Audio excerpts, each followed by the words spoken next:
5, 4, 3, 2, 1. Welcome to the Board of Education meeting. I'd like to call this meeting to order. Tonight, we are using closed captioning on the YouTube live stream. So please speak clearly for those speaking during the meeting so the closed captions are as accurate as possible. So would everyone in the boardroom please stand if you're able and just recite the Pledge of Allegiance with us. Pledge allegiance to the flag of the United States of America and to the republic for which it stands, one nation, under God, indivisible, with liberty and justice for all. Juro fidelidad a la bandera de los Estados Unidos de América y a la república que representa una nación bajo Dios, indivisible, con libertad y justicia para todos.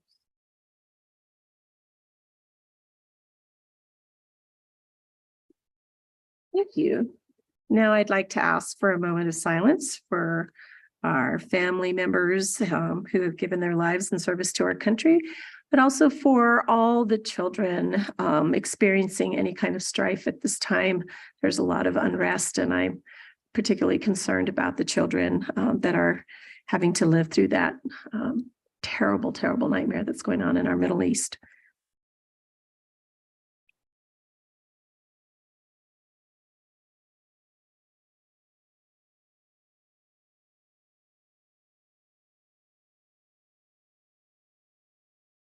Ms. King, may I have a roll call, please? Peggy Mueller-Aragon. Here. Danielle Gonzalez. Here. Barbara Peterson. Here. Crystal Tapia Romero. Josefina Dominguez. Here. Courtney Jackson.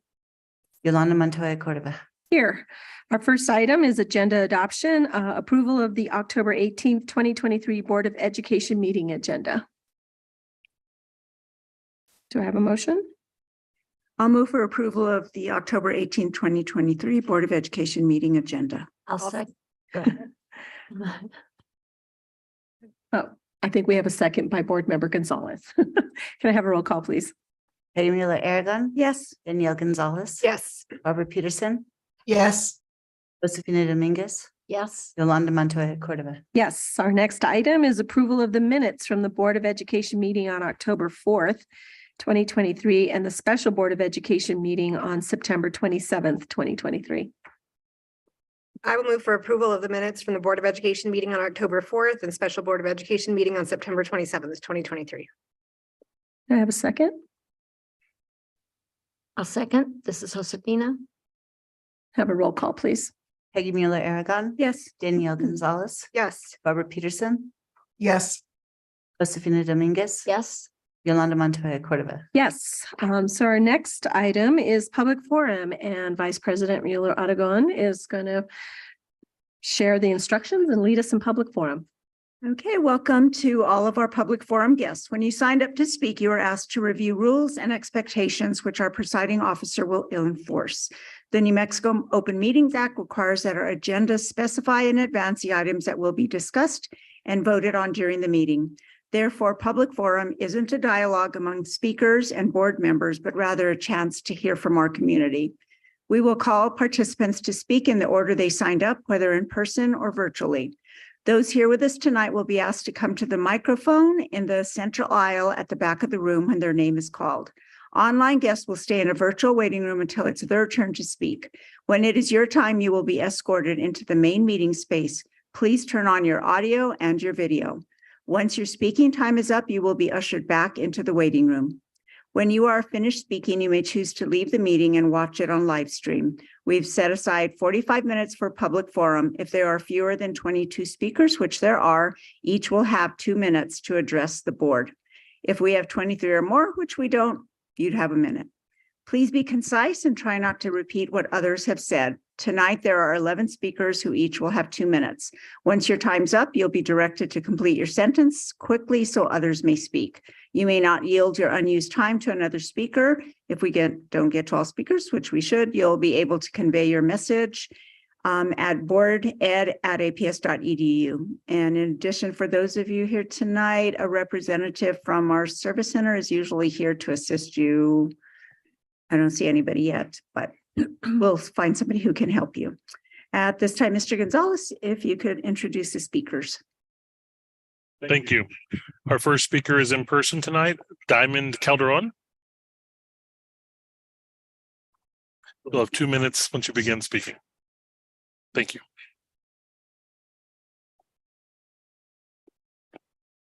Hello, my name is Diamond. Tonight, I would like to tell you what it is like being LGBTQ in school.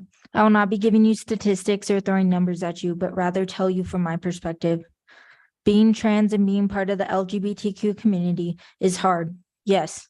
Learning is hard. Yes. Going to school is hard. Yes. But what isn't hard? Knowing I would be safe. Safe at home, school, in my learning environment. LGBTQ students deserve to learn in a comfortable, safe environment.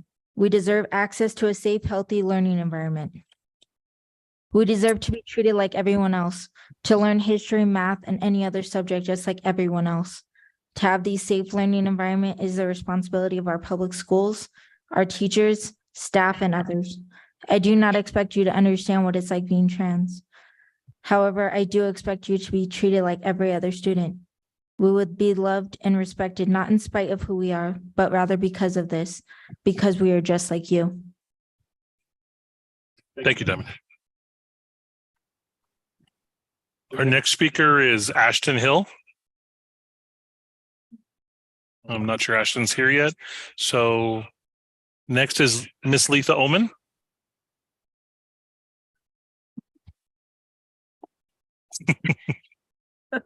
When you start, you'll have 2 minutes. Take your time, Letha. My name is Letha Oman, and I'm a retired APS principal. I must first give kudos to the board for your commitment to transparency for your decisions and the processes in making those decisions. That being said, I would ask that you walk that talk in reference to the upcoming board election and the change in voting districts. In December 2022, the current APS Board of Education approved a change in board members' districts, which could affect this election. In truth, even as a member of the redistricting committee, I was confused because the APS website shows my district as 3, even though it will change. I emailed the Board of Education office and was told that the Secretary of State had already changed to the new district, but that APS would have the current districts posted until January 1, 2024, when the new board will take office. I can and will vote in my new district. My purpose in coming to you is to urge you as a board committed to transparency to update your board website to address this issue and remind people to check their district through the Secretary of State's website. The maps on the APS site can be extremely confusing. I urgently request that the district website have this information on their homepage. I highly request that the district reach out to all media outlets to alert voters that they check if their district has changed and that they can indeed vote in this election. As voters, it is imperative that we take the right and responsibility to vote seriously, but we cannot do this without accurate information. The district responsibility, your responsibility to transparent communication is paramount. Thank you. Thank you, Mrs. Oman. Our next speaker is Jana Perez. I don't know if Jana is here, so we'll move forward. Porfirio Lopez Morales.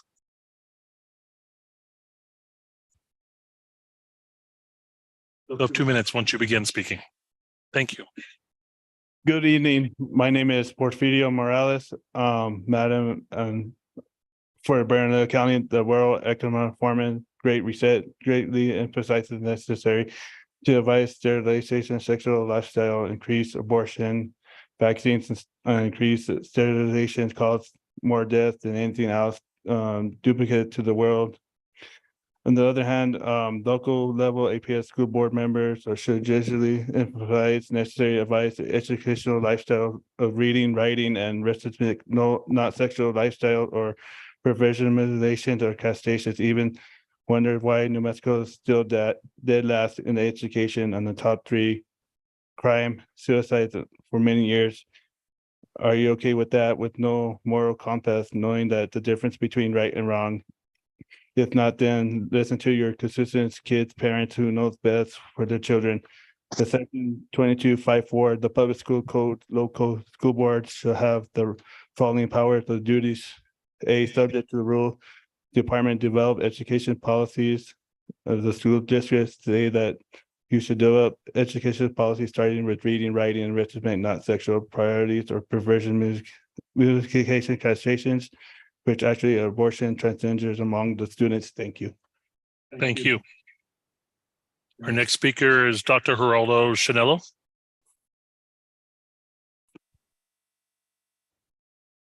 Two minutes once you begin speaking, sir.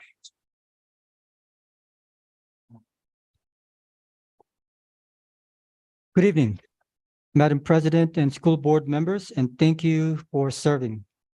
I am an alternative health doctor and minister. I would like my comments recorded for public record, please. My speech is about protecting children's health and well-being, not about being anti-gay or anti-trans. Gender transition and suicide. It's hard to get solid data because this is so new. Studies are looking at older generations. There are online detransition groups with 25,000 plus members. Many effects of detransition are permanent and cannot be reversed. Misdirected puberty and development, voice changes, mastectomy, genital surgery, sterility, suicide. A big lie that parents are being deceived that gender transition will reduce the risk of their child committing suicide. Seriously? According to CDC, 85% of diseases are caused by emotions. 30-year study by PLOS-1, I quote, transgender people have a tendency towards lifelong mental health problems. 10 to 15 years after gender reassignment, suicide rate rose to 20 times that of peers. And I end quote.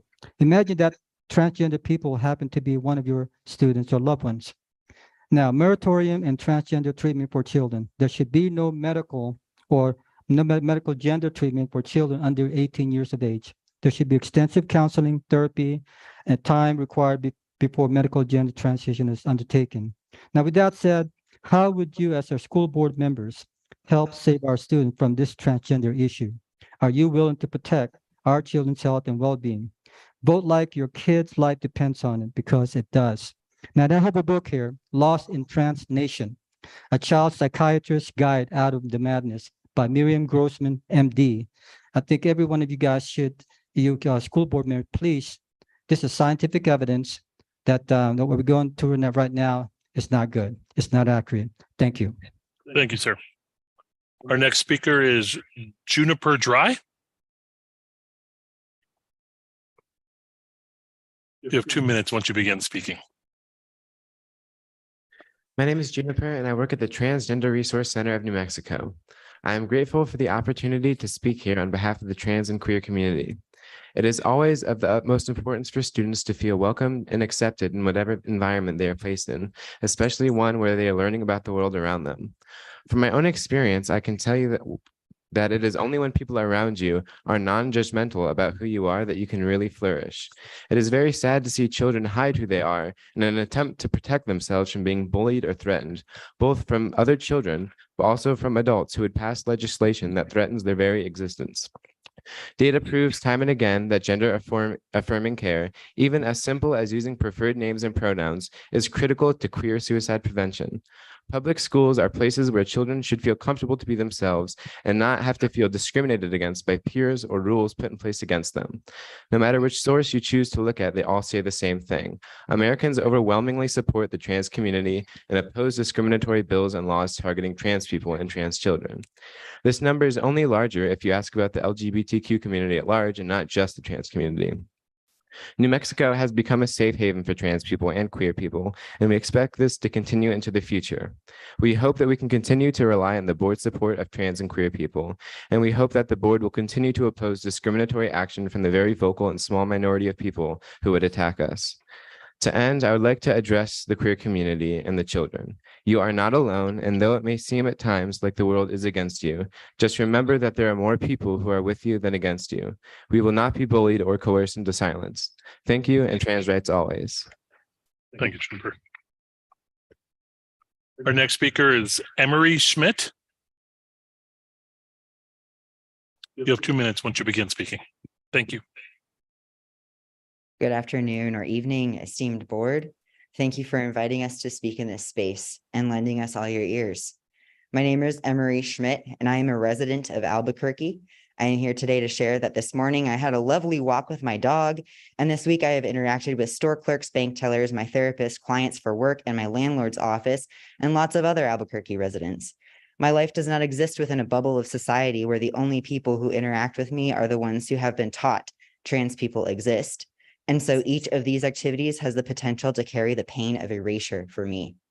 Likewise, discussions about racism are important and should be happening in schools.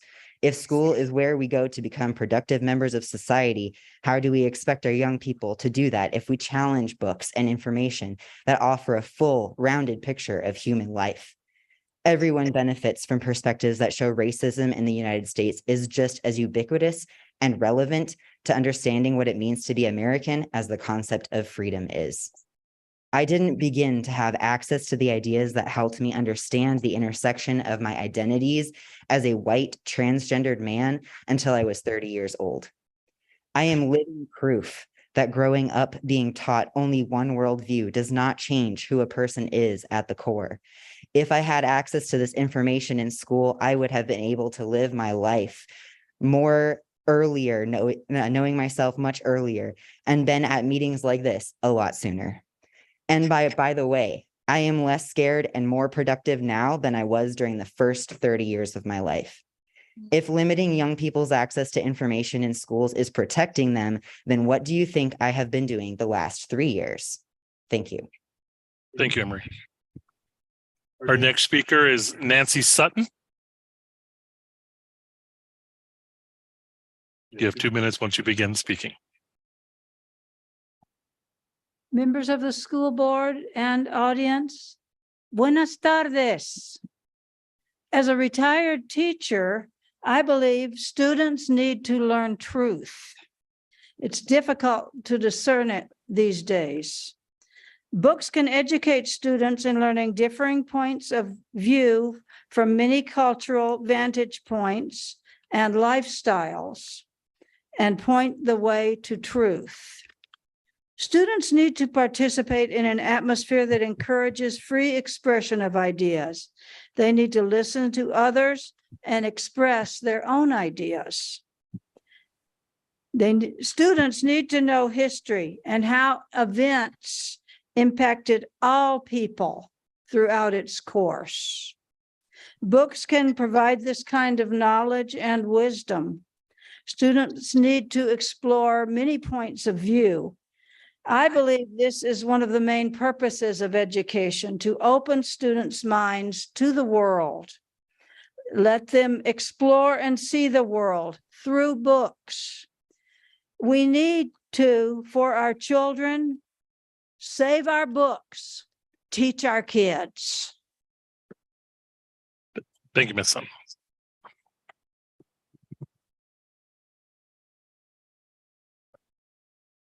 Our next speaker is on Zoom.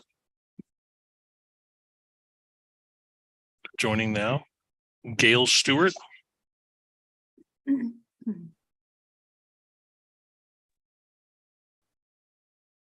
Gail, are you there? I am. I'm sorry. I apologize for the delay. Thank you. Nope, no problem. Your 2 minutes once you begin speaking. Great. I wanted to talk about APS's strategic goal 1, which looks at increasing grade level proficiency on ELA assessments from May of 2023 to May of 2028, as I understand it, using ELA proficiency scores based on iStation assessment from the beginning of the year through the end of the year. The final attachment to tonight's agenda has tables, I guess, prepared by Albuquerque schools, which reflect scores for the various subgroups in the Yazzie Martinez lawsuit. And my comment is focused on information provided for one subgroup, that's students with disabilities. And there's 2 things I want to point out. So if you look at students with disabilities in kindergarten, 1st and 2nd grade, if you look at those scores that are provided in this table from Albuquerque Public Schools, you'll see the percentage of students who are proficient falls from the beginning of the year to the end of the year fairly consistently for students with disabilities. So what I mean by that is last year, when second graders started in APS, 7.3% of second graders with disabilities were considered proficient at grade level or above in English language arts. By the end of the year, that had dropped to 5.4%. So this is consistent for every year. Kids with disabilities start out better in terms of performance than they are by the end of the year when looking at assessments. With regard to my second point, it's important to realize that the percentage of students who demonstrate proficiency drops every year they're in Albuquerque Public Schools. So right now, looking at beginning of year scores for fall of 2023, 16.2% of kindergartners are identified as proficient, but only 10.7% of first graders are considered proficient, and only 9.2% of second graders are proficient. So looking at this subgroup, one has to ask, how is it that students with disabilities receiving special education are becoming less proficient the longer they're in Albuquerque Public Schools when compared to the standards? And I realize that the board sets goals and the administration and the school district delivers, but people have got to be asking, what is the reading instruction that's being provided to students with disabilities? Because their English language arts performance drops the longer they're Albuquerque Public Schools students. And I would urge. Ms. Stewart, I have to stop you. I'm sorry. It's been over 2 minutes. Can you wrap up in one quick sentence? I would just be asking, what is the specialized reading instruction, with what frequency and fidelity is it being delivered in the Albuquerque Public Schools? Thank you so much. Thank you, ma'am. Our next speaker is Colleen Gorman. Colleen Gorman. Back here on the microphone, ma'am. You'll have 2 minutes once you begin speaking.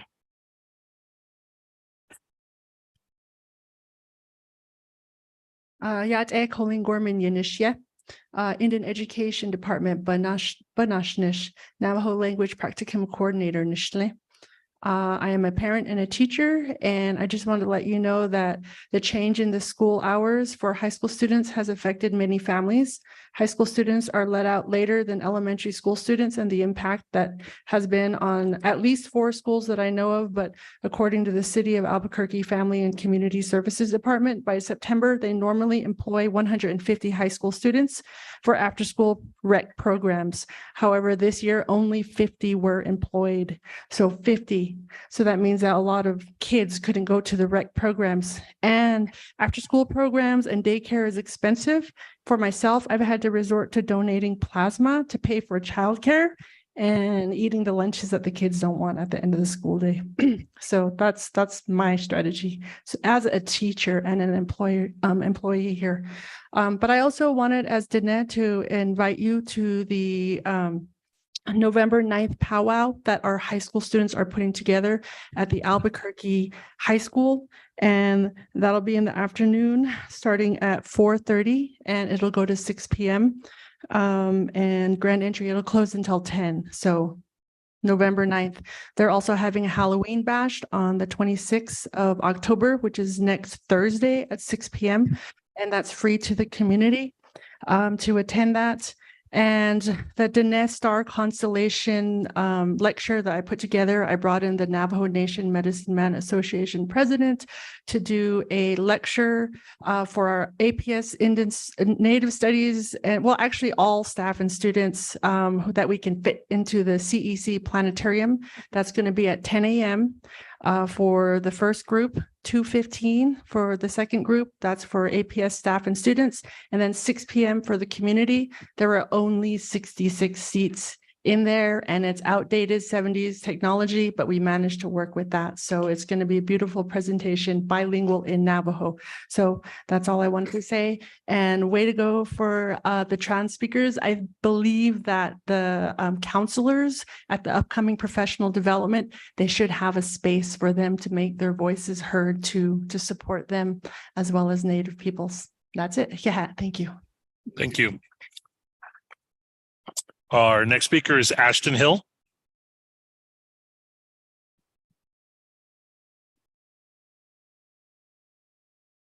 You have 2 minutes once you begin speaking. Thank you. Good evening. My name is Ashton. I am a transgender man. I graduated high school in 2010. I started socially transitioning in 2012, and after 2 years of therapy and doctor's visits every 3 to 6 months, finally hormonally in 2014.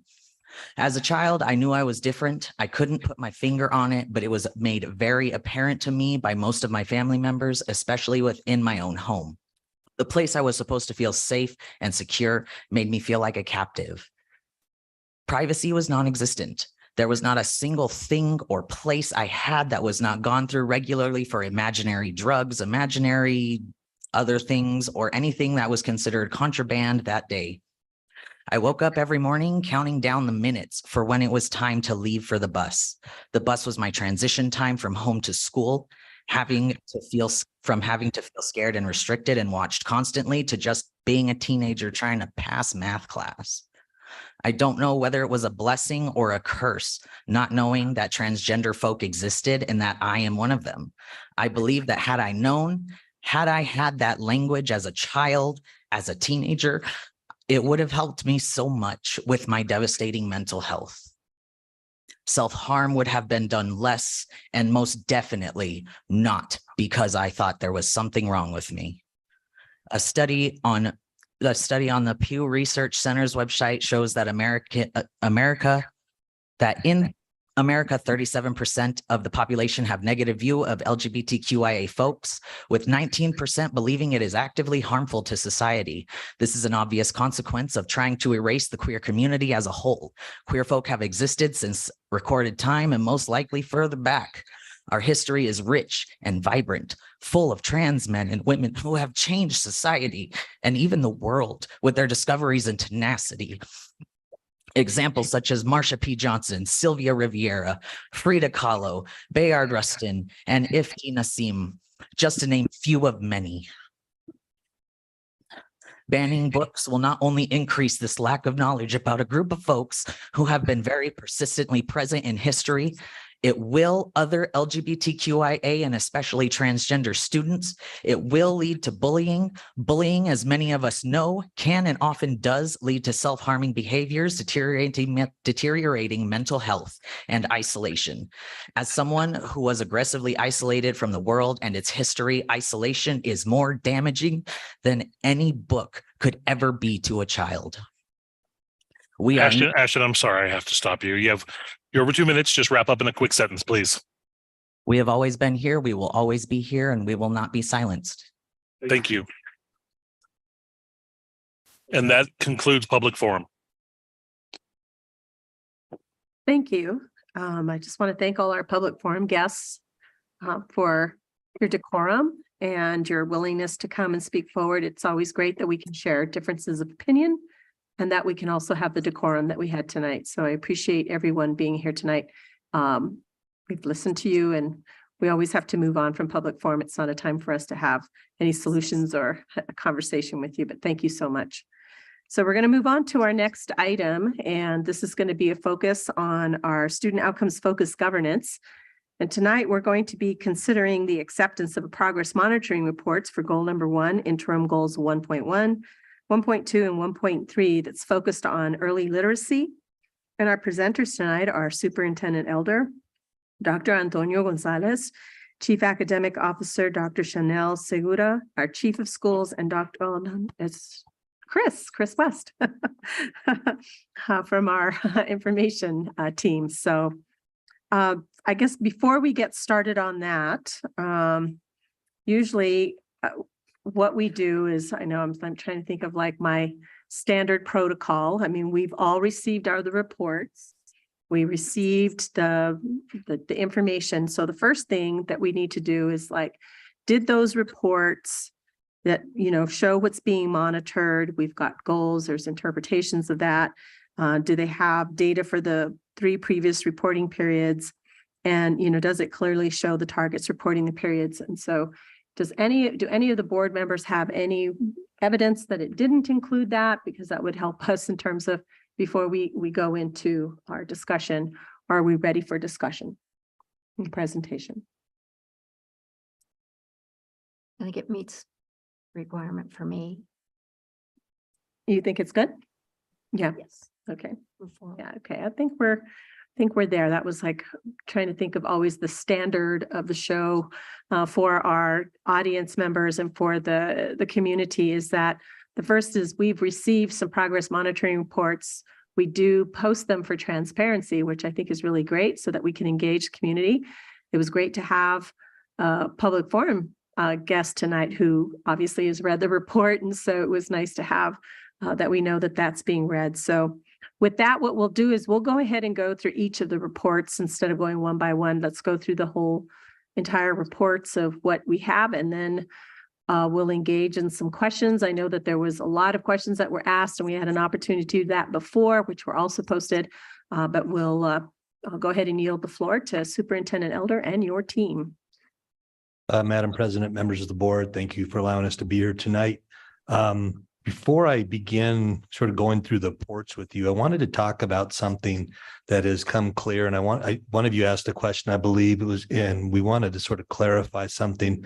There's a weird thing going on with the free reduced lunch population, and we want to make sure people understand that. And it's something we've talked about with the public education department, and they're working on it. So when you talk about free reduced lunch population, we usually use that group, and the data is collected for different entities.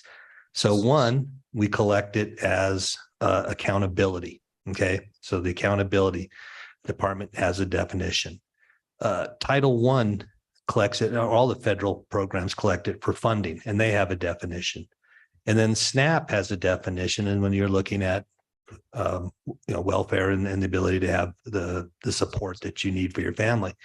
Turns out that the definition's a little different in each of those areas, and how they define free reduced lunch is different. For the purposes of accountability, the definition is a student is able to go into their school cafeteria and have a free meal. Well, as you may know, the state this year has gone to universal meals, which means that on the definition of free reduced lunch population for accountability, 100% of our students are eligible. So that number looks a little strange in terms of what our data looks. So when you look at the charts, you're always going to find this one dot, and that one dot is the free reduced lunch population, but that's also everybody. So just so you know, that's in there. And like I said, we'll see what happens with the state and how they define it. And when you look at the different definitions, it has impacts because it changes the group from last year or prior years. And so it does have impacts on how the test scores look. And that's the concern, is how do we have something constant and measurable moving forward? And that'll have to be defined at the state level. So just so you have that in your head. So goal number one, as you know, is a percentage of third grade students identified in the Yazzie Martinez decision, plus African-American students who demonstrate grade level proficiency or above on the state English language arts summative assessment. And it will increase from X to Y. And that's what I have in front of me. I think do we have a number? Oh, that's right. It's embargoed still. Sorry, it's still embargoed, waiting on the number. So coming. Thank you for reminding me. So interim goal number one looks at kindergarten students. All right. So looking at iStation, we're looking at an increase from 22.6% in May of 2023 to 28.6% in May of 2026. And again, you've got 3 years of data there in front of you. You can see the red is the overall growth, beginning, middle, end. Yazzie Martinez and African-American students are the blue line, and then all others are the gray line. And so you can see progression mostly through there, just on the overall, the Yazzie Martinez group and the other students. Moving on to what is going well. We know that all schools are working together to ensure alignment with their 90-day plan and goal one. I think that's one of the biggest shifts that we're going to have in terms of the fact that you guys set these goals. It allows the schools to have very clear alignment. We're getting a lot of very positive feedback from the schools, is saying, okay, we know exactly where to focus now.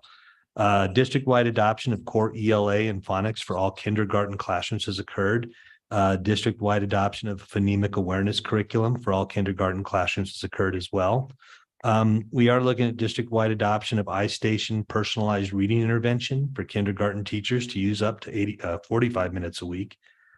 And an elementary walkthrough process has been established to monitor and support the use of district-approved, highly qualified instructional materials and grade level standards in kindergarten classrooms. Principals now have access to a New Mexico Public Education Department structured literacy walkthrough tool. Elementary schools are posting scoreboards detailing the progress of the school-wide WIG or wildly important goal. Kindergarten teachers are in the process of completing their letters training, which is a state requirement, as well as elementary principals are all in the process of completing letters training, which is a state requirement. Of course, letters, language essentials for teachers of reading and spelling. At this point, all elementary schools have at least a 90-minute literacy block, and 32 identified elementary schools are participating in year 3 of Eclipse, which is Excellence from Coaching and Literacy for Intensive Preparation in Special Education. So that's a pilot program, and that's happening and finishing up in 32 of our schools. The WIDA screener is being administered on schedule to ensure students who may need English language services are properly placed in classes. And the beginning of year iStation reading scores for all Yazzie Martinez subgroups, as well as African-American students, were higher than the previous year. What is not going well? Obviously, we need to increase the use, support, and follow-up for the use of district-supported and adopted curriculum. Based on the recent adoption of iStation reading intervention, there is a need to provide training for all kindergarten teachers. That's a recent adoption. We need to make sure the training is appropriate and effective and helpful. And then currently, whereas we're in the process, a district-wide walkthrough tool has not been developed. Not all elementary schools have posted a scoreboard detailing progress of the school-wide WIG, wildly important goal. And there is a disconnect in communication between state-required training to all participating Eclipse schools, and that's been something of an ongoing discussion between APS and the state.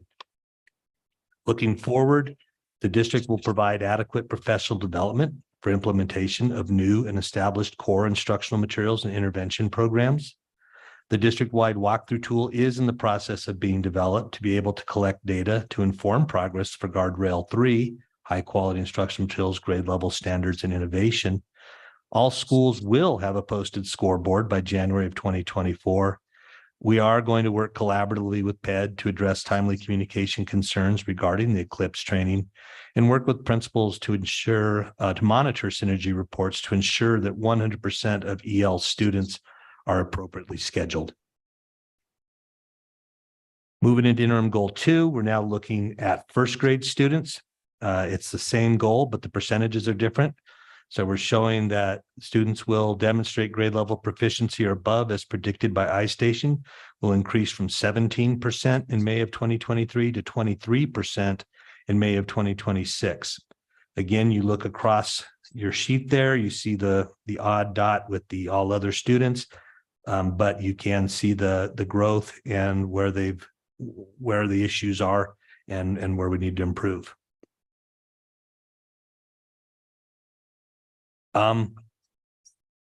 So I don't really see, it's really pretty much the same on all 3 as far as what's going well and what needs to improve, because it's similar in many ways. Again, the walkthrough tool, the need to provide the intensive training and make sure the intervention program is being utilized properly, continuing to work with PED around Eclipse.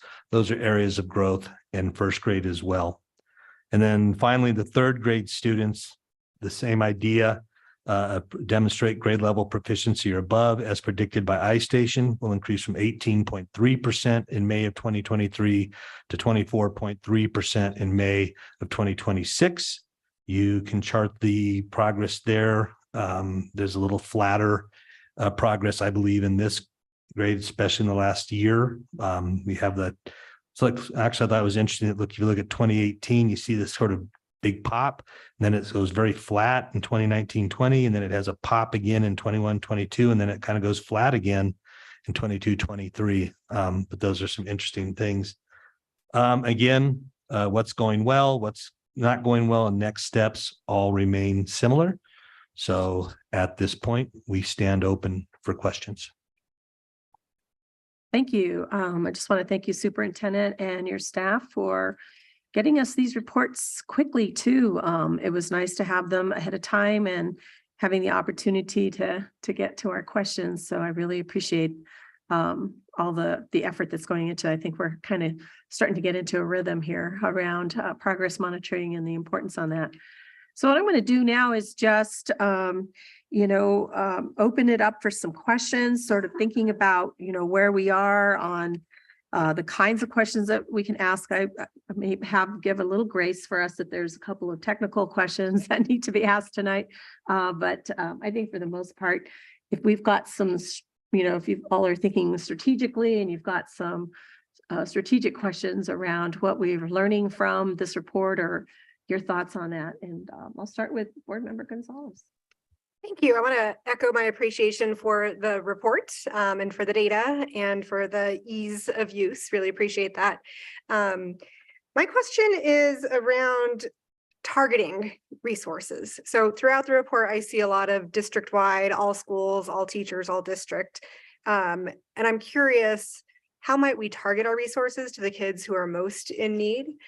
So there was a point where I asked, is it possible to find out how many kids in the district are a year to a year and a half behind in reading? And the answer was yes, and you gave us the number. If we know who those students are, how do we target resources to them? So the question is, what strategies are we using to target resources to the students who need the most? I think I can answer that, but I'm going to let Dr. Gonzalez, because I believe it's targeted around the walkthroughs that we began the last couple of years and the way we broke down the data with the schools when we met with them as individuals. So I'll let, unless you answer it. Thank you, Superintendent Elder. Madam President, Member Gonzalez, two things specifically come to mind. The first thing that I would say is the recent ERS work that we've done has really prompted conversations around that very topic in very intentional ways and perhaps ways that we've not thought about in the past. So I do want to that was the first thing that came to mind when I heard your question. The second thing that I would say to Superintendent Elder's point, and I do want to point out that it is a next step in the 1.1, 1.2, and 1.3 is the common district-wide walkthrough tool that we are working to complete in support of Guardrail 3, which directly impacts Goal 1 and 2 specifically. So this walkthrough tool is being built as we speak. In fact, we had a meeting today to put the beginnings of the finishing touches on it, because we are going to be accountable to you as a board, I believe in August, to report on Guardrail 3 again. Part of that tool, part of that exercise is aimed at really looking at these measures and what is working, what's not working, and will inform directly resource allocation in regards to what we're seeing or not. I want to add to that because I'm not quite sure you got what I was hoping he'd get to. And it's okay, I didn't give you much of a lead up.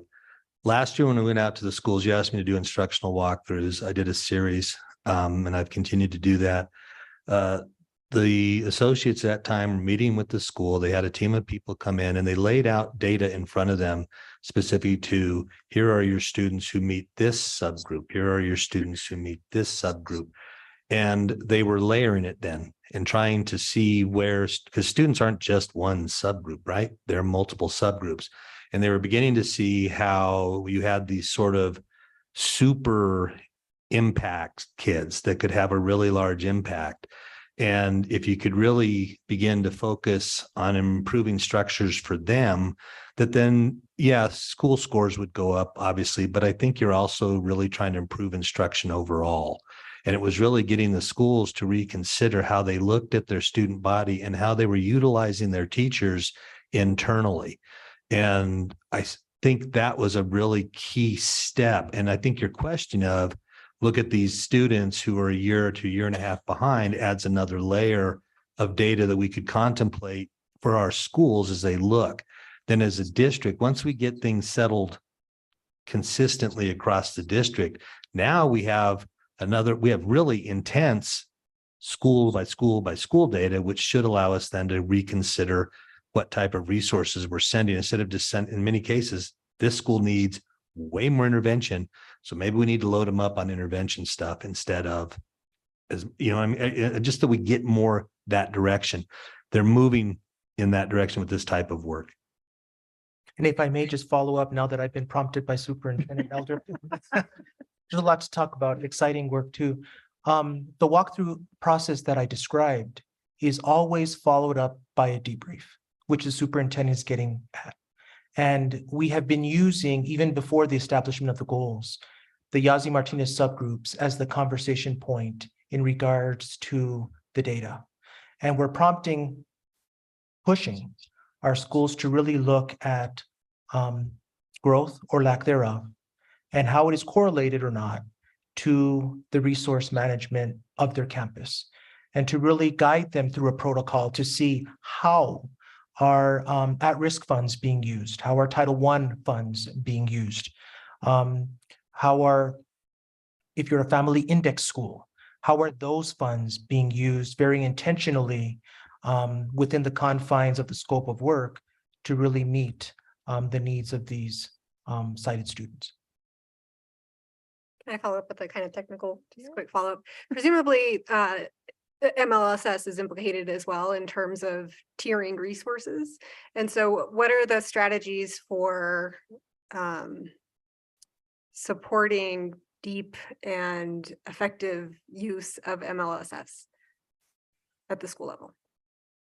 President Montoya, Cordova, Member Gonzalez, one of the things that we're really excited about is just very recently the board approved 4 MLSS coaches by the state, funded for us to have to foster, promote, and really honestly see the MLSS process take root in Albuquerque Public Schools in a more profound and meaningful way. So that work is beginning, and that work is going to hopefully be lifted up in pretty exciting ways in the very, very near future. Go to, oh, you have, do you want me to come back? Okay. How about if I go to Board Member Peterson online with us? Do you have any questions? One thing that was prompted, I have quite a bit to say, but I'm not sure how you want to structure this, Madam President. If you want us to like ask one question and then sort of go around robin, or do you want us to spend more time? Yeah, I was planning to do that, is like, Okay. so, you know, round robin, maybe sort of building on each other's comments. That way you don't have one board member who doesn't Right. have anything to say. So I'm good with that. And I'll just preface by, I really appreciate the work that all of you are doing. It is no small lift what you've put in front of us, and I really recognize that. And you are really echoing and being responsive to the requests of the board. And so I truly appreciate all the work that you're doing, and anything that I say critically is sort of outside of that, because I want you to know how much I really do appreciate the work. One quick question, and I thought of this when one of our public forum speakers was speaking. Is there any way, and I know everything that we do is fraught with both positive and negative repercussions, but thinking about our special ed data, is there any way to analyze that special ed data based on the goals of an IEP? And I know it takes it outside of what is state mandated. And at the same time, whether it's a gifted student with exceedingly high goals and benchmarks, or students that are struggling with whatever disability they may be dealing with, to have a true reflection of how we're serving special ed students, it does seem like there should be some tie to IEP goals. So Board Member Peterson, just for my clarification too, in terms of relationship to the goal that's before us, So are you thinking about the structure of that IEP in terms of the structured piece around literacy? It's just for me, Right. I'm struggling a Right. little. And any IEP will have math goals, reading goals, whatever the target area of need for a particular student is. And I'm just thinking that it is not that we don't want to increasingly and always have an awareness of all of the talents and potential that students that have an IEP are capable of. And at the same time, when those students are simply put together with all other students, I'm not sure. I mean, I would appreciate hearing some feedback for how do we show either positively or negatively that we're supporting students with disabilities in an appropriate way with an appropriate curriculum. And it may be different from, it may be the same. It may have simply modifications and accommodations, or it may be something else. And I'm just wondering how to see. Okay, so I think I see the superintendent wanting to jump in here. So before we go down, because I go ahead, superintendent. I'm not sure I want to jump in. Right. No, I understand. And if you want to defer, I'm willing to defer that, but I think it's an issue that should be on the table at some point. Okay. The short answer to your question is no. What you're asking isn't possible. Whereas we do chart individual progress on individual students and progress towards goals, there's no central data point. And the way this is measured is through a common assessment. And basically what you're saying is there a way to look at their progress off of a different sort of assessment that's aligned to their goals? And right now, that's just not something that could be done in this particular system. That's the short answer. Okay. I mean, I think there's a lot of food for thought there. So I'm hearing, the concerns around special ed, but I think it's the curiosity about, what that means and how we get to the end result and sort of looking at that subgroup. So I'm going to move to a next question, and then I can come back to you, Board Member Peterson, so that we can think either you have a follow-up or you have a new question. So I'll go to Board Member Dominguez. Okay. Yes, okay. So first I have a technical question, just so I'm clear about, and forgive me that I was inundated after having too much fun for 16 days. But so I didn't get my technical questions in. And I won't give them all to you, but I have one that impacts the rest of my questions. I'm looking at the data for interim goal 1.1 and 2018 to 2019. And my question is, what state assessment was used in those years? And did it change? I know we had a shift in state assessment tool, I think. Board Member Dominguez, this data is iStation data. And Oh, that's right. This is not the state assessment. You're right. This is our You're interim right. assessment. So that state assessment question was related to another question, which I'll go back to. So what you're asking is what happened at one point when we shifted, and you have a brief answer, Mr. West? Speaking to the mic. Board President Montoya Cordova, Board Member Dominguez. I will try to make it short. It's not necessarily something I'm good at, but I will let you know that so we had the park assessment, and the last year of that was the 18-19 school year. So the iStation data has been used by the state for all the years that we're showing you. It is used as our early literacy assessment. So if you're seeing something that is on NM Vistas or something that is on a score report card, that will be that early literacy assessment. So for our goals and guardrails, this iStation has been a consistent data point. Okay. And so here's my follow-up question. In interim goal 1.1, in that graph, who are the students in special ed, ELL? I mean, who are the students under that category, special ed? If there's a way to let us know how many ELLs are included in that, how many Title I students? Put that in my call table. Go ahead, Chris. Yes, President Montoya Cordova, Board Member Dominguez. So it's actually, if you're looking at the same table as I have the data for goal 1. So our numbers don't vary much from year to year, except for the way that economically disadvantaged has been changed. So they're always going to be around the same numbers. For instance, students with disabilities, that was 3rd grade, so that was 1,053 that year for the 2021-2022 school year.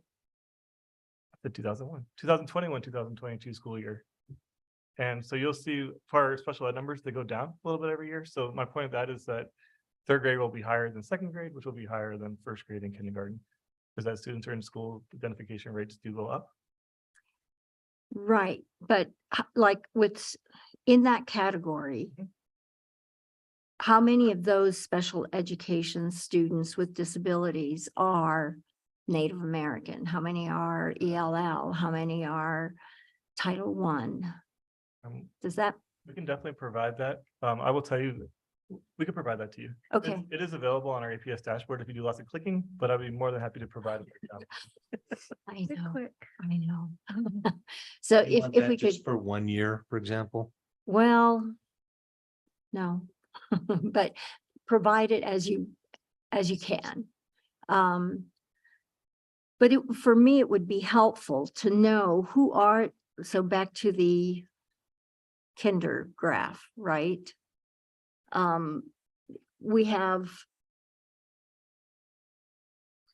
in 2018 to 2019, 6.2% of special education students with disabilities had the beginning of year proficiency rates, I guess, were 6.2, right? Who were those kids by what demographics? by demographics, like Native Americans? How are Native Americans, ELLs, and Title I kids represented in that? Does that make sense? And the same thing for, the free and reduced price meals, that at the end of the year, we have these great increases. Well, they're big, they're significant increases in proficiency, but I want to know how does that break down demographically? Right, so you're nodding yes, so you understand what I'm after. President Montoya Cordova, Board Member Dominguez, we can provide that number. I would just ask, do you want? Go ahead. I'm creating work, which is not stand too well. Do you want that for each of the groups? Because so just letting you know, so one of the problems that happens there is they're gonna get small. Doesn't mean that small doesn't matter. But when they get down to lower than 10, we tend to suppress that data just because we don't want to identify. Okay. So there will be some concerns when we start crossing the categories. And so and it's important to know raw data. Sorry, I didn't mean to cut you off. We'll start out with 1,000, but by the time we cross that with the different categories, they'll get small. So it'd be good to know what are the raw numbers behind these percentages, right? Yeah, how many? I think though, like Member Dominguez, because I do, and I'm sorry for interrupting, but I know the numbers get like really smaller, but like in general, the kids in special ed is you would like to kind of know how many are Native Americans, what percentage maybe are Native Americans or Hispanic or free and reduced lunch? Is that what you're talking about? I mean, that would probably be an easier if you just did it by percentage that are in the program rather than maybe the numbers.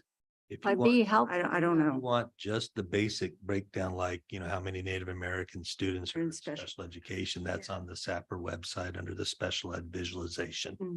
So you can actually There, see that. it is there. It's when you start combining multiple filters, that's when it begins to shrink and get, Yeah. and if it gets Well, and I- small, we would provide it simply because you could be identifying students.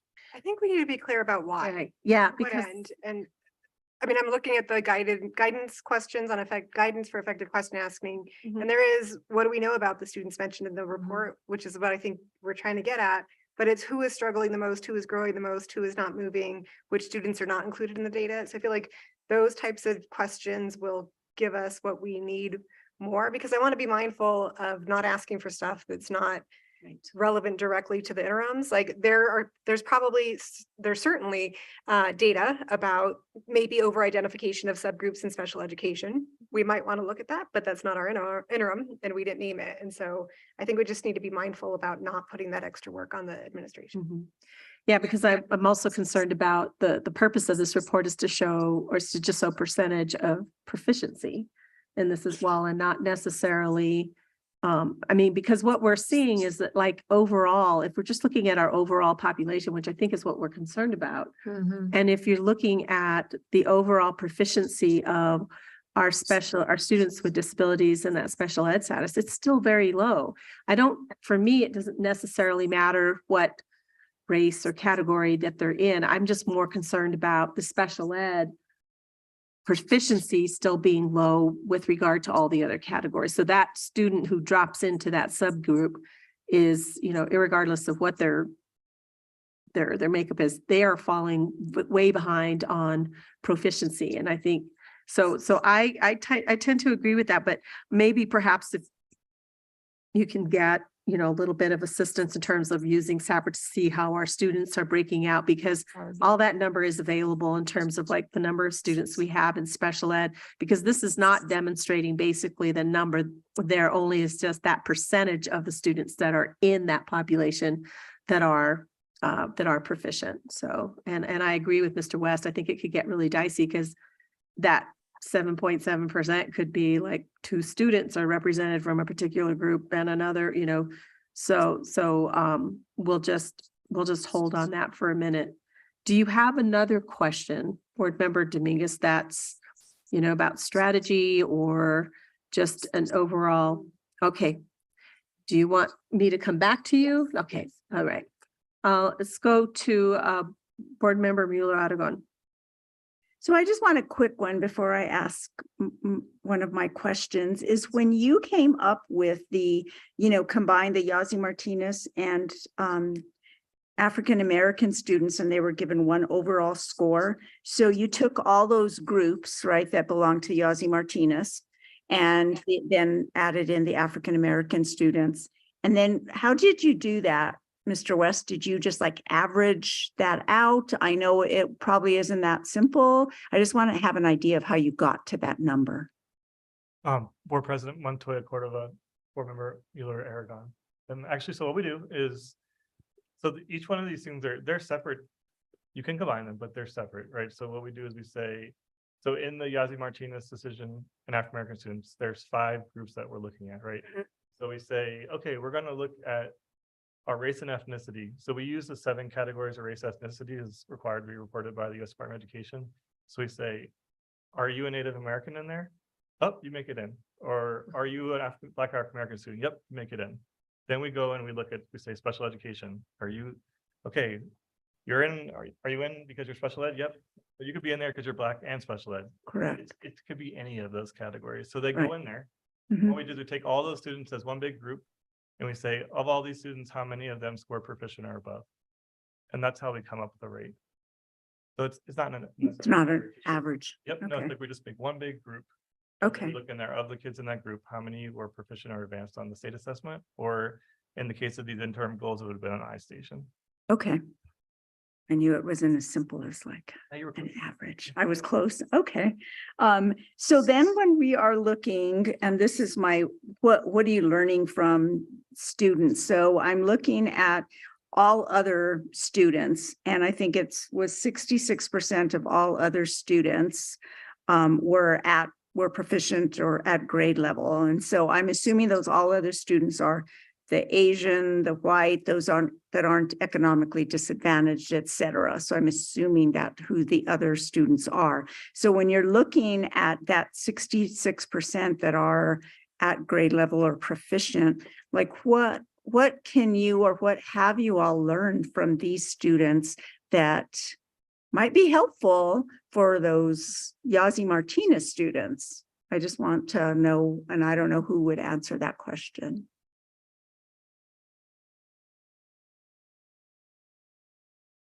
What?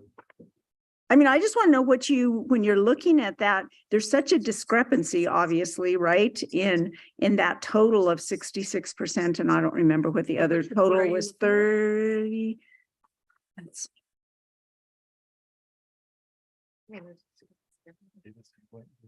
Mhm. I can.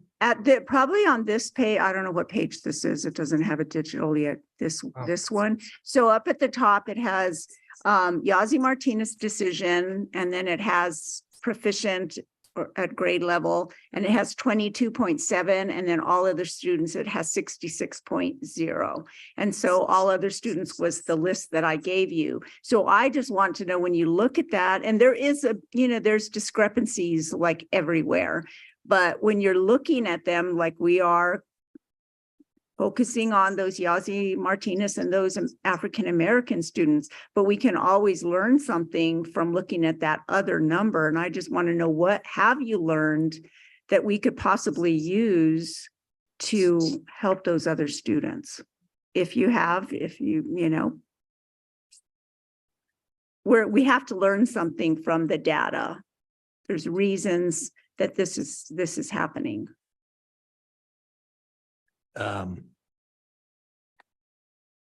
I would say at this time, that would be that's a question that needs some time to think about.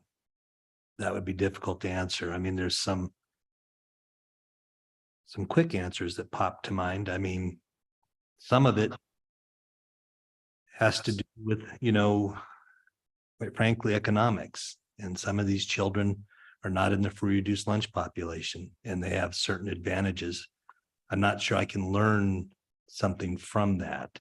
It does talk to, I think, a lot about, parents being able to support and be involved with their children, and having environments that are safe and secure, and making sure that all our kids have that, and making sure that school provides the resources.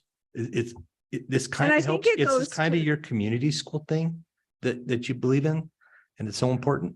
The community schools provide supports for families that give them the opportunity that their kid can actually actualize what they can do, and they don't have to be stressed and worried about things that are outside of their control, and focus on the test that, quite frankly, sometimes probably doesn't mean a lot to that child in that moment.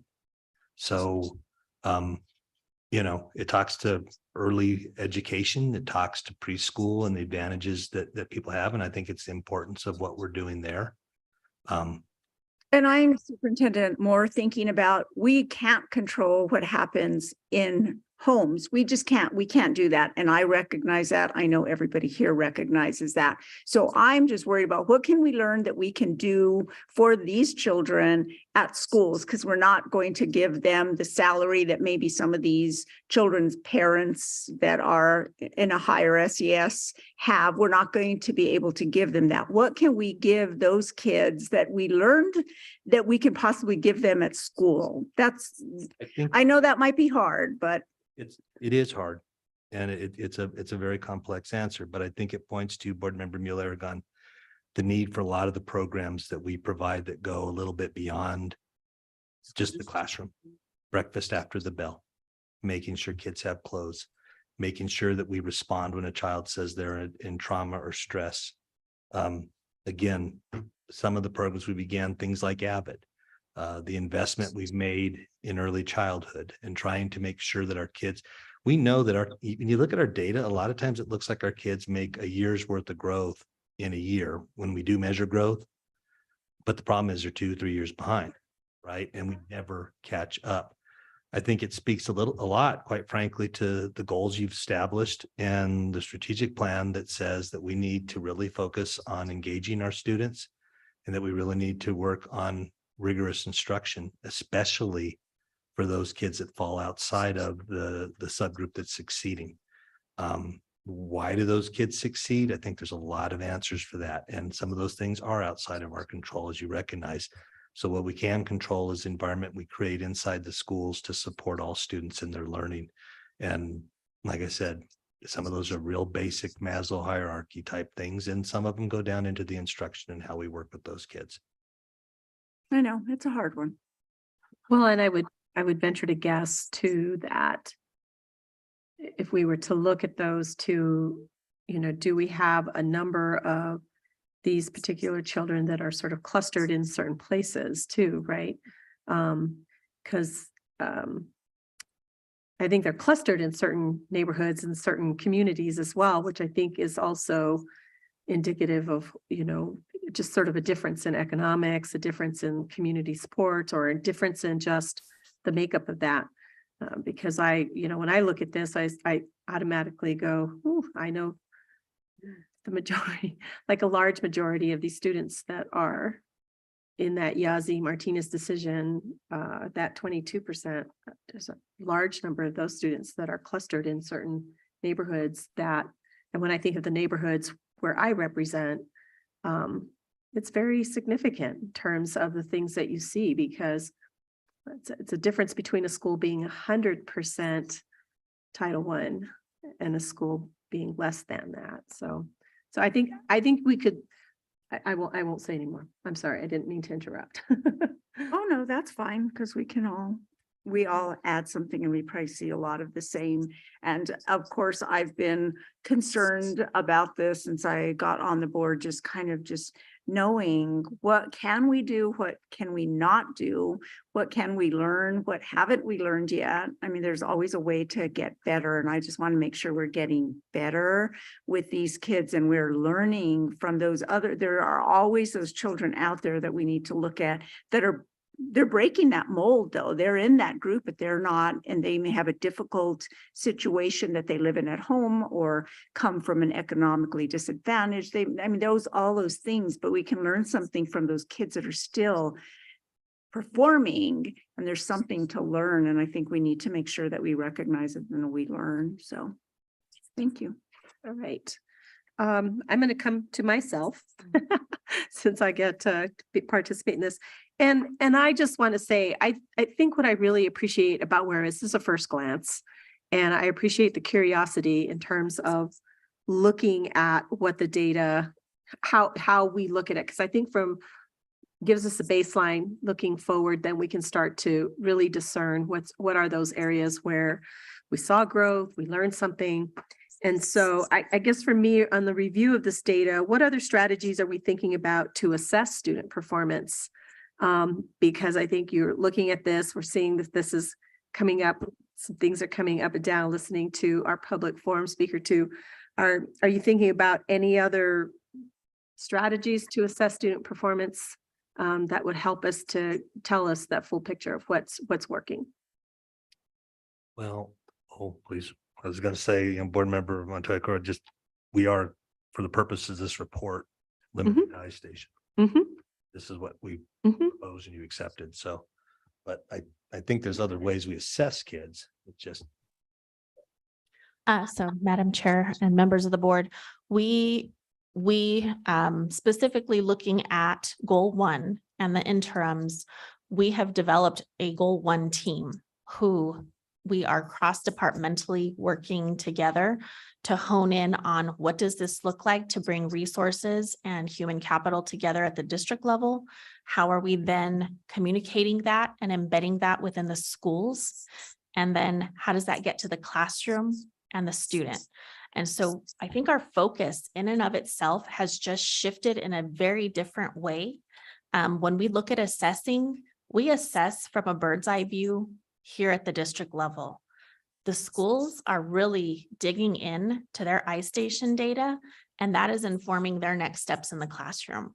And what we encourage is, as we have district goals, our WIGs, our schools also have those, and they're embedded within the classroom. So if we're focusing on third grade literacy within our school is our priority, is our WIG, then what does that look like in the classroom? So classrooms are then creating their own WIGs, and then the kids are monitoring their own WIGs. And it's this different shift in momentum and focus and how we're all working together with the schools and with each other that I think is gonna be a big difference in what we see. So when I think about assessment, it's not a different assessment as how we're using the assessment and the information that we're getting, and then how in return what we're doing with it.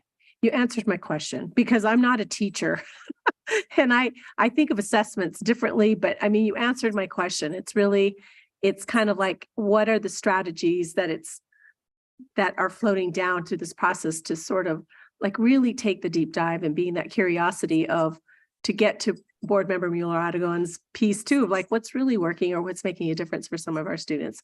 But it sounds like there's this tiered approach, and if everybody is taking that opportunity to do that and have that curiosity, that's what it lends. Because my question after that was like around, I see where we're talking about like what's working, what's not working, and strategies, and it looks like district level to me, but what you've just described is that there is a partnership, and what are those strategies that are being used, that are being informed by our teachers too, right? So that there is this kind of like top up stuff as well, where it really demonstrates that collaboration or that collaborative partnership, so that hopefully you also learn something, right? That there is a shift in behavior, not just our expectation going down this way, but it could also potentially come up and inform the district in terms of some different strategies. So you answered my question, Dr. Segura. That was what I was hoping to hear.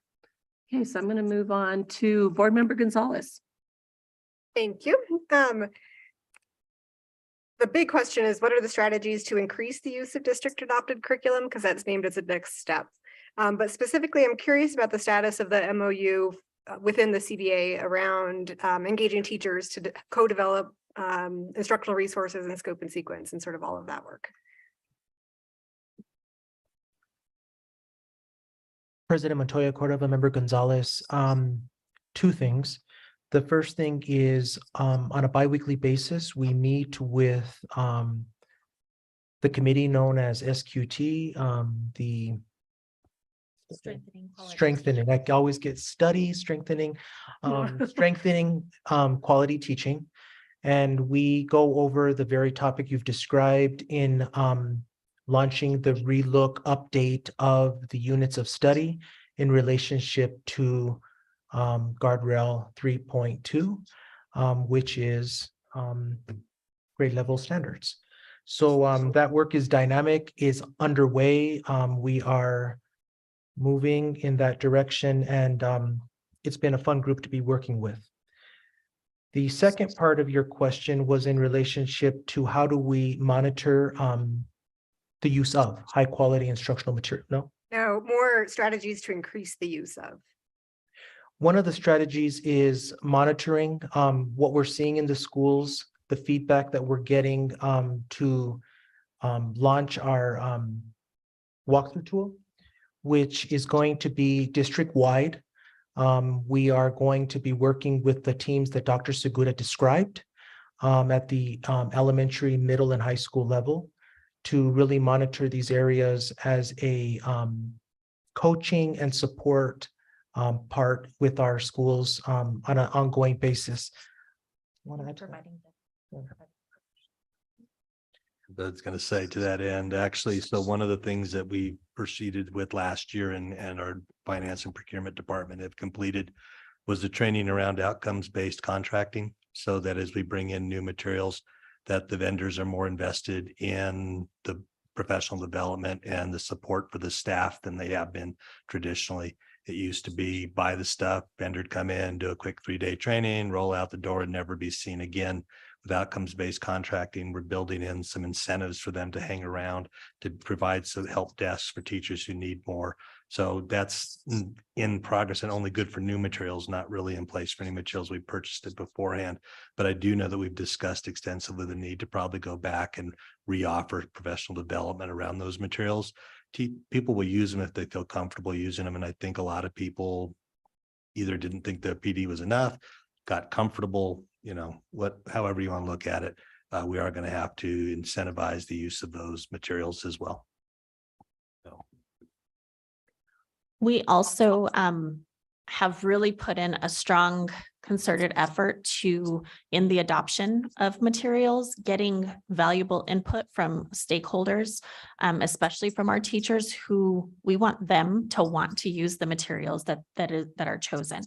And so that then plays and ties into the professional development that we're offering.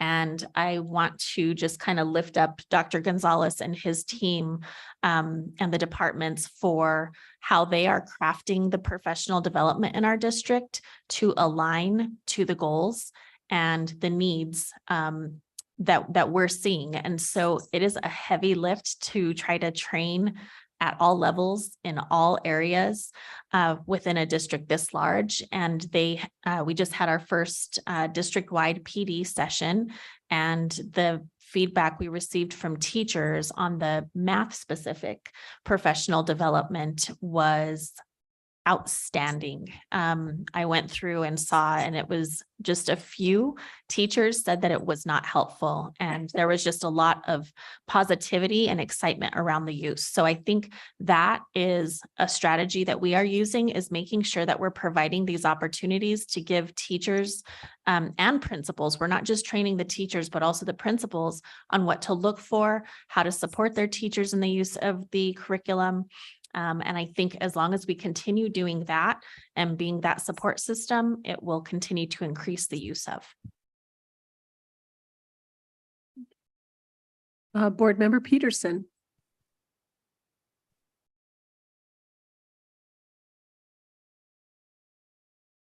You're muted.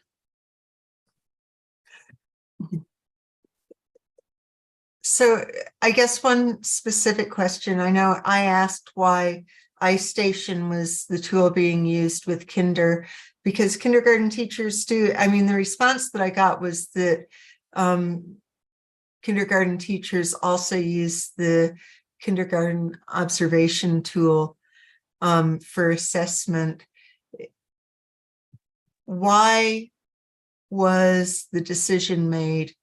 Because I'm not satisfied with the answer that I got, that iStation is being used rather than the kindergarten observation tool, which is being used consistently across the district.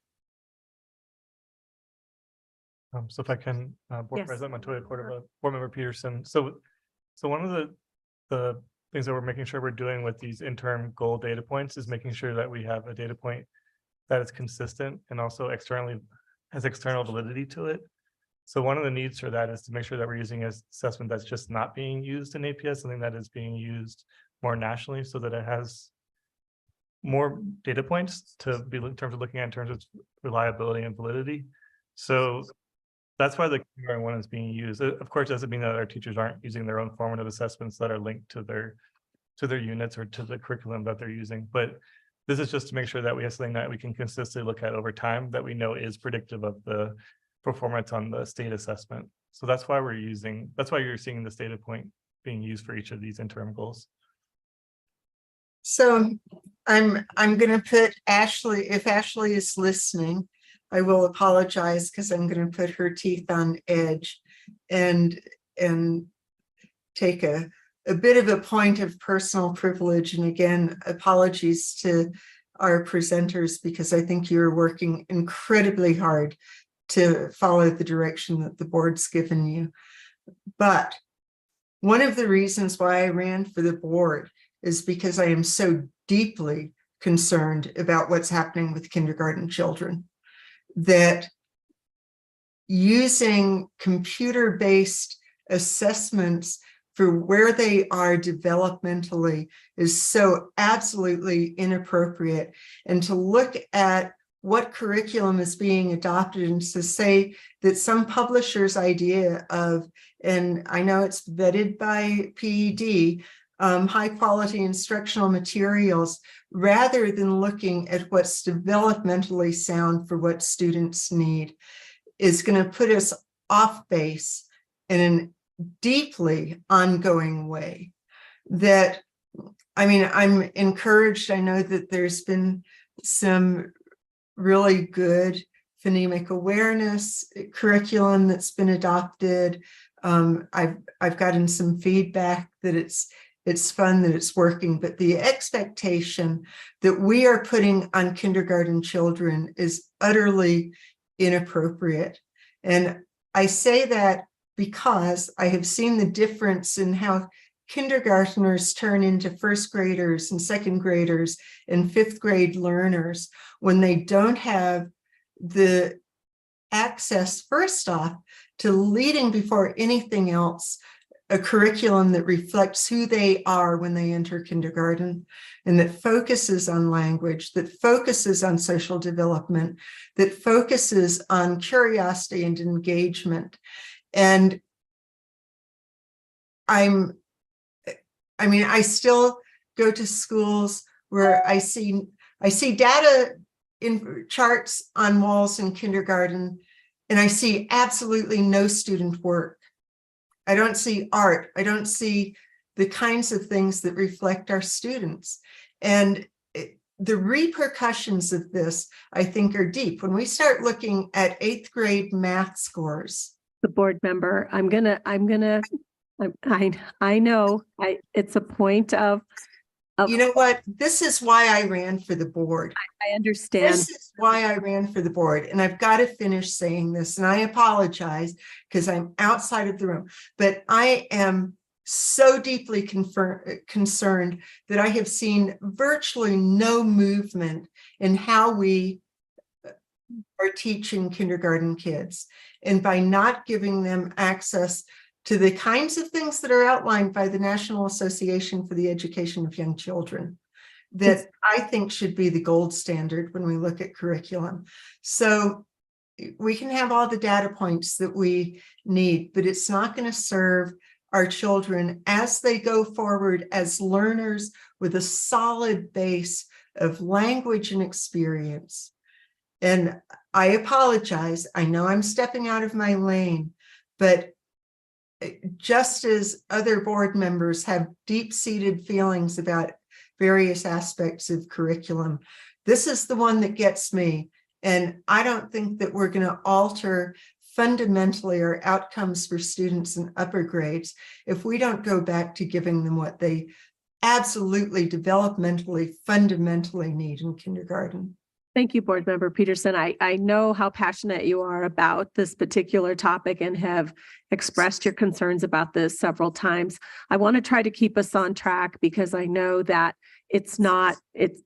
and I will say, I thoroughly believe that the community, the school district, the staff understands your passion around this particular area.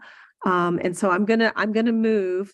And I'm going to ask Board Member Dominguez, do you have a strategic question or something that can lead to this so that we can, please go ahead.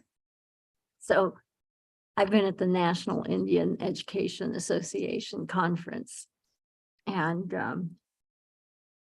this is a hot topic, but I'm going to try to frame what Board Member Peterson just discussed.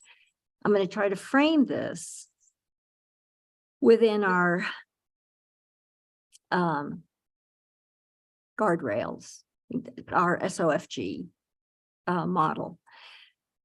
So, Dr. Segura, you mentioned that there was, and correct me, that at the school level, through these, the district is putting together an interdisciplinary team or approach to addressing support to teachers in their you use the word interdisciplinary. You're pulling from social studies and. So interdisciplinary as our goal team at the district, we have our 4 goal teams, and we all meet weekly, but each goal team presents each week. So it's Okay, interdisciplinary regarding the departments, so goal. interdepartmentally. okay.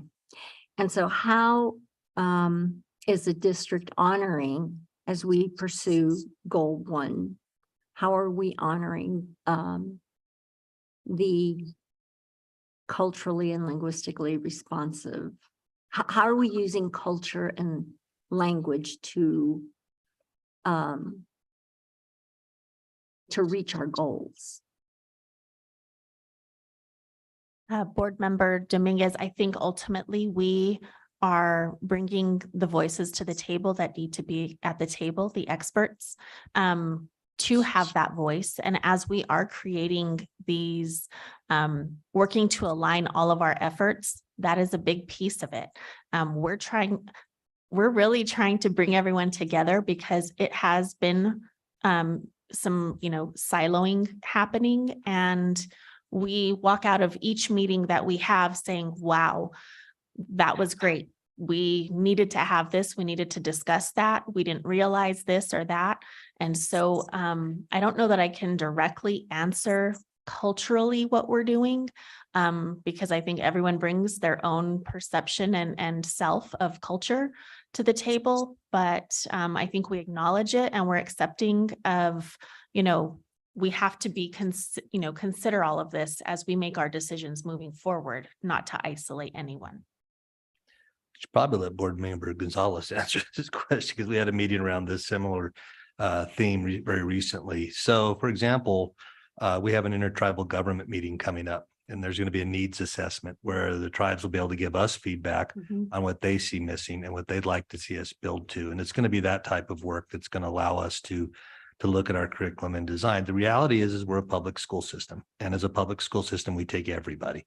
And I think that's what the beauty of public school is. We take everybody, and we try to individualize as best we can. So we definitely have a history of pretty much teaching from one perspective. We're trying to expand that and certainly create expanded literature bases. You've met our head librarian, Ms. Altobelli. You've heard her talk about the need not to restrict libraries, but to expand libraries and to make sure that we have a wide spectrum of literature. You're certainly seeing the canons changing in terms of what we're teaching.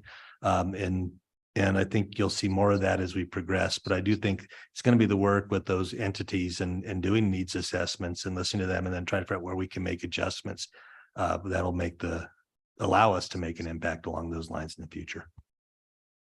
And I guess the thing that prompted that question was I looked at for kindergarten, I looked at years 2021, 2022. That was right after the pandemic, right?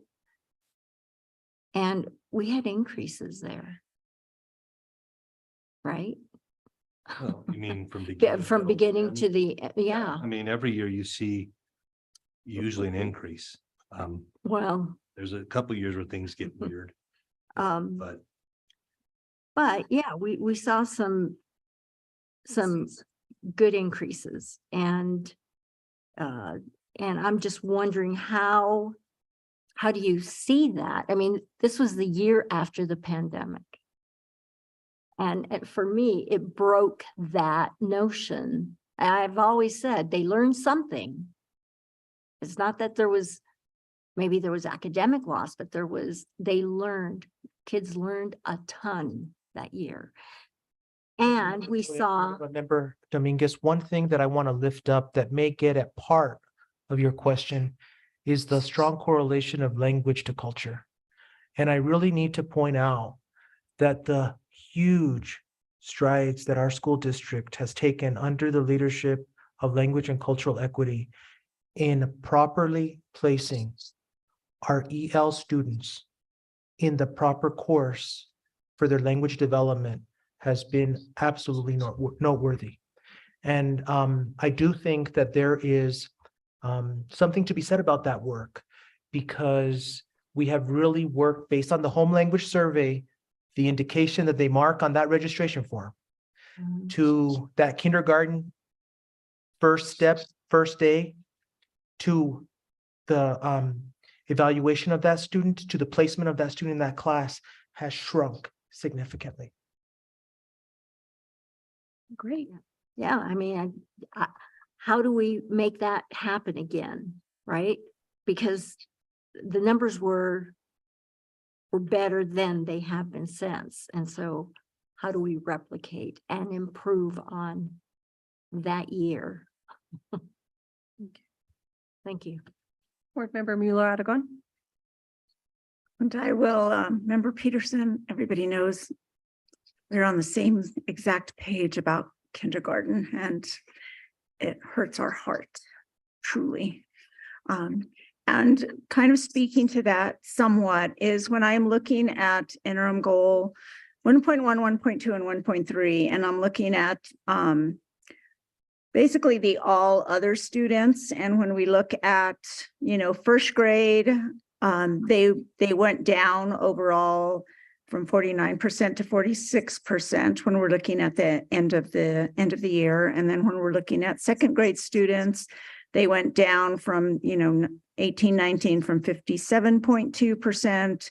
Then they had gone up to 60, and then they went back down to 48. So when we're looking overall at first grade and second grade, we're seeing them have a downward trend.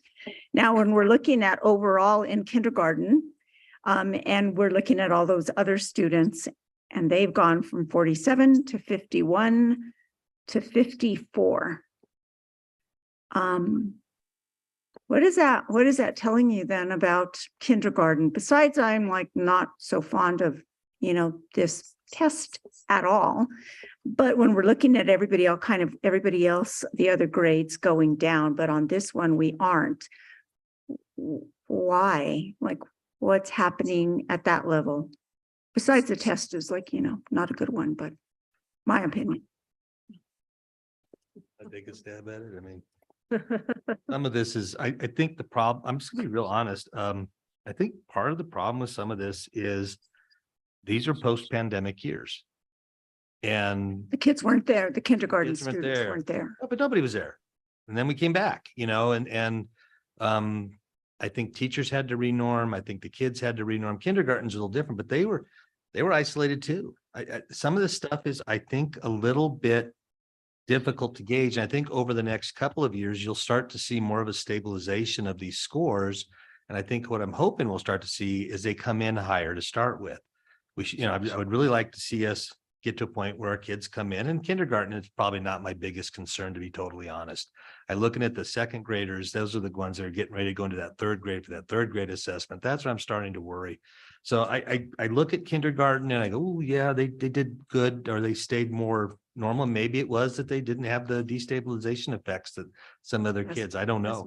But what I would just simply argue is that I'm not as worried about kindergarten and their scores as I'm as focused on some of the older, quote unquote, older second grade, those wizened, decrepit bodies running around. But I worry more about them and the fact that it went the wrong way, and what can we do to try to address that. And like I said, it's going to be done on this, this school by school, this trying to look at those kids. You guys keep asking me to break down the data, look at it and which kids fall into each subgroup. That's where the change is going to occur. And we really understand what's happening and which kids are having the struggles. I can wave my magic wand, but I'm not going to fix anything from the superintendent's desk. It's going to be those teachers sitting there that do the individualized work with the kids. And again, give them the materials, give them the professional development that supports the use of those materials, and let them teach. And I think we'll work through it. Well, and I want to just highlight something that's like I saw at the first grade level that was very positive, that you saw a humongous you're seeing that increase from 22-23 beginning of the year in first grade, from 17.7 to beginning of the year for this year to 27.5. I mean, that is that's a 10% increase. And so we have to say something is going good Well, there. Of You, course, it's a different cohort, but it's a totally but different it's- one. Yeah, Yeah. but it's nice to see it higher. I mean, I just say, you go first graders, you go first grade teachers. So, Well, you if know. early great job. childhood is having an impact. You would expect that to begin to be more of the norm. The kids will still come in low at the beginning of the year. Why not? It's the beginning of the year. They're supposed to learn.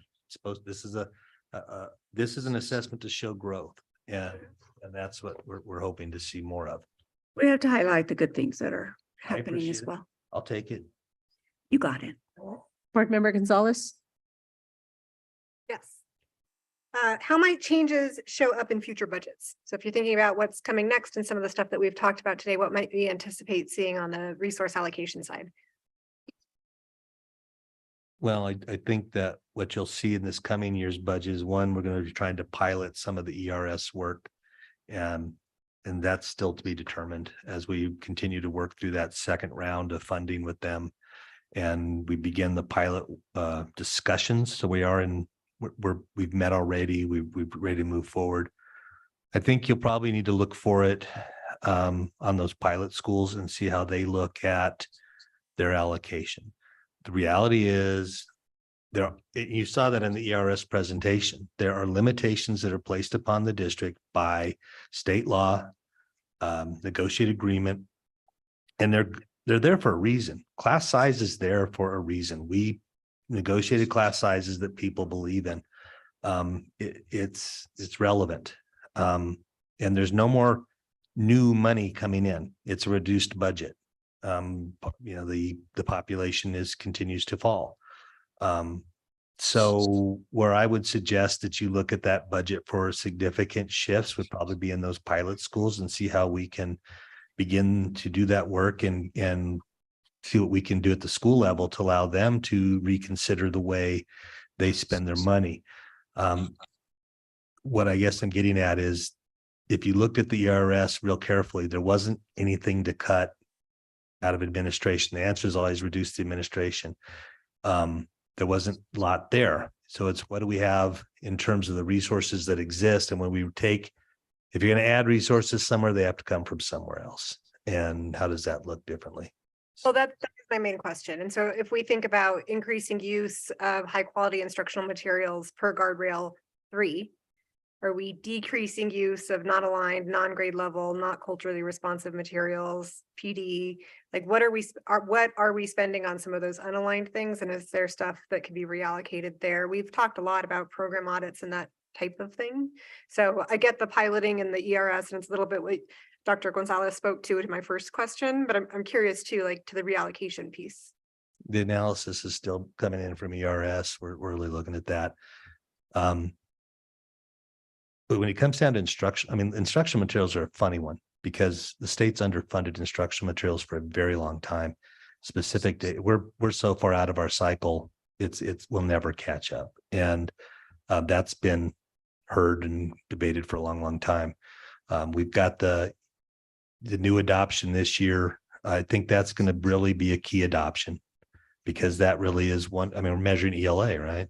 So that's a really important adoption. We have to follow the process. So I don't know how to define that against a budget. The ELA the budget's the budget when it comes to the adoption. So, but it comes down to things like finding MLS support coaches. Are we going to be able to continue that after a state grant? And that's where we're going to be really digging to find the funds to continue that type of work.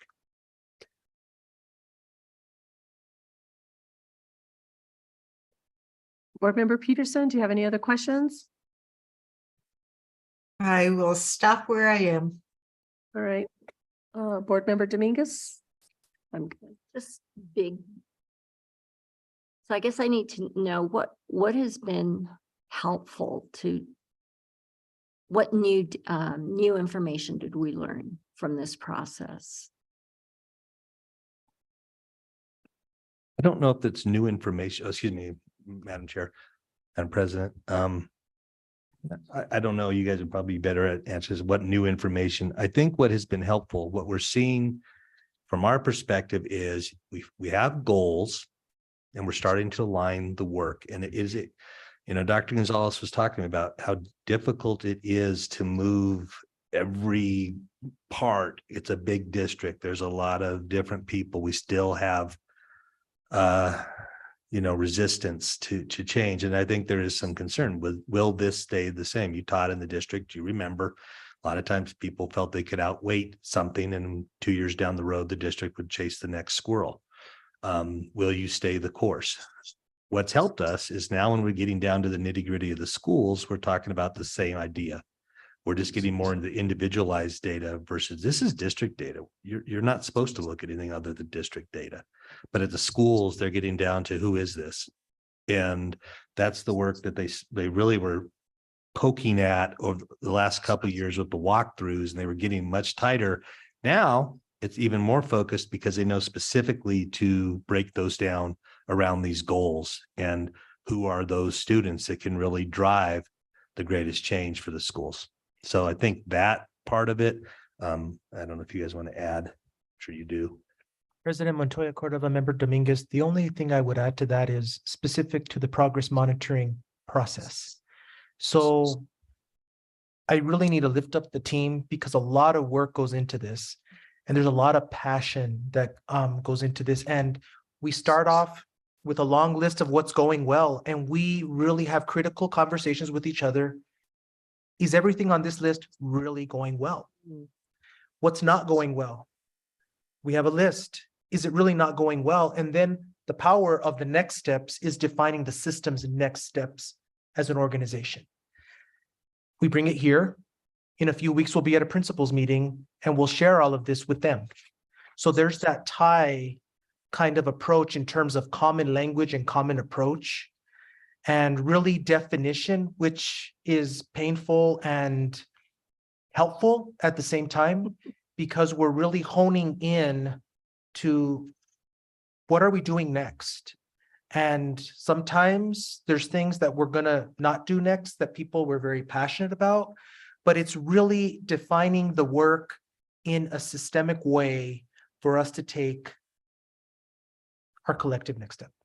So that's been, I think, a real powerful lesson for all of us, because truth be told, we were starting off with we'd have 10 pages of what's going well, what's not going well, etc.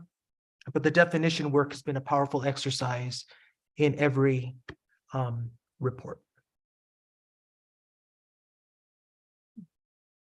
And all I want to say is my apologies because I put my own opinion in there in my last questions, and I'm sorry because I shouldn't have done that. So I apologize. I'm going to, if Ashley's listening, I take it back if I could. It's a continuous improvement process for all of us. So, any other questions? Are we holding? We're good?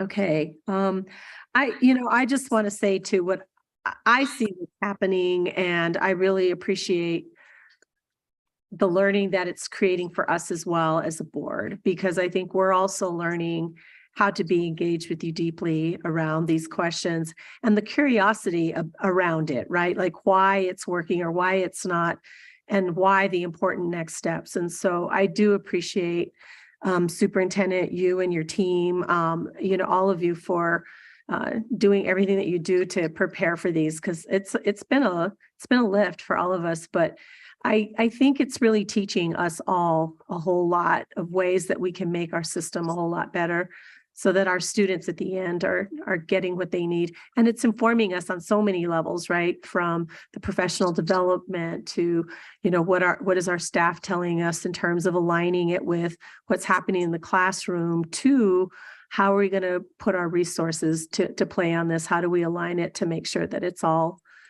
getting to what it needs to get to? And so I really deeply appreciate the effort and everybody has.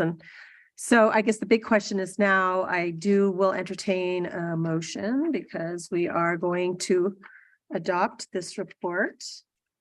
I would like to move that we accept the progress monitoring reports for goal 1 and from goals 1.1, 1.2, and 1.3, focusing on early literacy. And I will second. This is Peggy. All right. Can I have a roll call, please? Peggy Mueller Aragon? Yes. Danielle Gonzalez? Yes. Barbara Peterson? Yes. Josefina Dominguez? Yes. Yolanda Montoya Cordova? Yes. So thank you all for doing that. So Our next item is a president's report, and one of the things that we've promised the community on this is our transparency around our superintendent search, because this is where it gets that opportunity. But I do have a couple of items that I want to bring up before I get to the superintendent search. So the first thing I want to say is I loved the website today where it said it's easier than ever to stay updated on board work. And it was featured on the APS website today, the community, and encouraging the community to subscribe to our email process so that they could get notices letting you know when the agendas are posting and when reports like this are there. So this is our opportunity to really create that transparency around the board work and what we're doing. I just loved watching that pop up on the email page today or on the APS website. And then the second thing that I wanted to do was I wanted to lift up the APS Tribal Leaders group that is meeting. Mr. Phil Farson is doing an excellent job, superintendent. So I'm glad that we have support for that.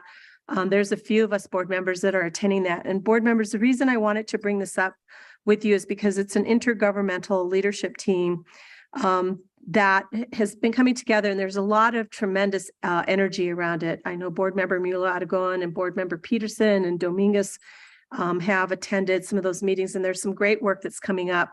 I wanted to lift up that there's a needs assessment that they're doing right now in response to what's required as an assessment back to PED. But the importance of this needs assessment, I think, is that it really will help inform us around the needs of that particular community, because the way that that assessment is being conducted and some of the questions that they're going out to ask the community about and what they need, I think is going to be really important. And their plans are to align that with our APS goals and guardrails and our strategic priorities. There are some things that are coming out of that group that I just want to lift up too, because part of the messages that they shared on that particular meeting that we last had was, how they're working with families with special needs and thinking of the whole family and not just a whole child. I think there's some good learning that we can learn from our tribal leaders and the work that they're doing with their special needs students. And they also talked about in schools, having someone that they can trust and a representation of their culture, that really working with our schools where we have students and making sure that there's an opportunity for our Native American students to have someone that they can trust at their school around that. One of them talked about the high-risk population. We all know this, we can see this from our data, but also having a daily check-ins for some of their Native American students. There's a school that they lifted up. I'm not going to name names because we said we wouldn't do that, but I think that was such an incredible partnership that we have where there's a daily check-in with some of our Native American students, and it's resulted in an increase in graduation rates. I saw that and it touched my heart when they were talking about that. And some real intentional motivation to inspire students and looking and bringing on mentors who can speak about and how to hold on to their traditions and still pursue careers outside of their community. That intentional motivation, but talking about the importance of them being able to hang on to their Native American traditions and yet pursue careers that might not be a career that's going to take them to live within their community, but something that they could contribute back to their community. So the assessment's going to be completed at the end of November. There's a Tribal Leader Summit that's coming up where there's going to be a presentation of this draft plan. I would encourage board members to participate in that. I think there's some things that we could have some learning for ourselves out of that. And there's a requirement in this to also build an accountability tool to monitor for success in terms of what our students are doing. The young woman who came to speak also mentioned a powwow. I know I went last year. It was fantastic. Highly encourage our board members, if you get a chance to attend the student powwow, it's a very powerful opportunity to be engaged with them. And then finally, I just want to say, there's something that I need to say to the board. I messed up. I made a mistake. And I want to be able to come clean with that with the board. When we had passed our policy, our Native American policy, it was a beautiful policy. And that night I read a land acknowledgement for the first time. APS had never read a land acknowledgement in the history of APS. I had asked for one because I felt that it was going to be appropriate to just acknowledge the power of the work that we were doing that night, and just as a power to that particular community. I feel like I'm very passionate about the Native American community, as you can tell. There's a lot of personal reasons for that, but I believed that the land acknowledgement, from my perspective, was an expression of gratitude and appreciation to those whose territory we reside on, as a way of knowing the Indigenous people who have been living and working on our land from time immemorial. And my reason for wanting to read that was certainly just to agree that, you know, this is Native land. I was hoping to push that as president, that we would have a land acknowledgement as part of our opening statements, but I messed up because I didn't do that with taking into account with my board members, and we had agreed to something that there would be no surprises. I would like to encourage the board to consider adding a land acknowledgement as part of our opening piece, where we say our Pledge of Allegiance both in English and Spanish, and that we could add just that quick statement on the land acknowledgement. It's about 20 seconds. It doesn't take a whole lot to do that. But I will add that our actions are more than performative. It's more than stating a land acknowledgement. It's also taking part and listening to our tribal leaders and their enthusiasm for our district. I think they're coming back in great numbers. There's a lot of interest in returning their students to the schools that they used to attend at one point. And so I also acknowledge that a land acknowledgement in and of itself is not enough, because as board members, we also have to be consistent as a district. We also have to live up to our word that we also truly support this community.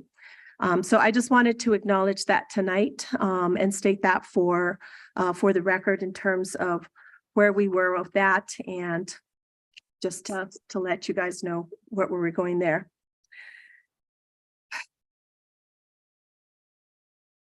So my last part of my report is just simply an update on the superintendent search. We started that off today. We kicked it off with Dr. Walt Cooper, who is with our search firm. He's a consultant with McPherson and Jacobson LLC.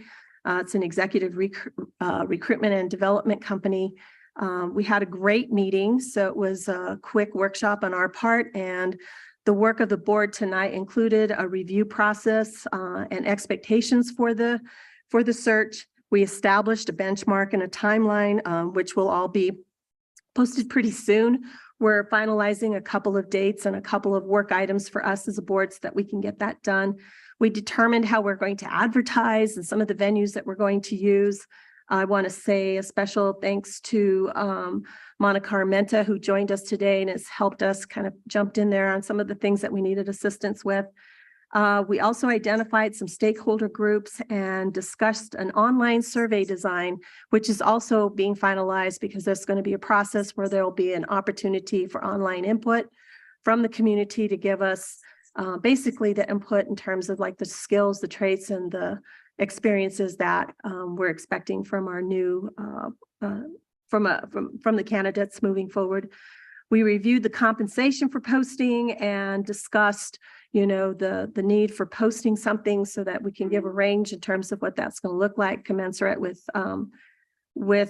depending on experience. So I'm not going to state what that is yet, because we're going to be finalizing some documents, so we'll look at.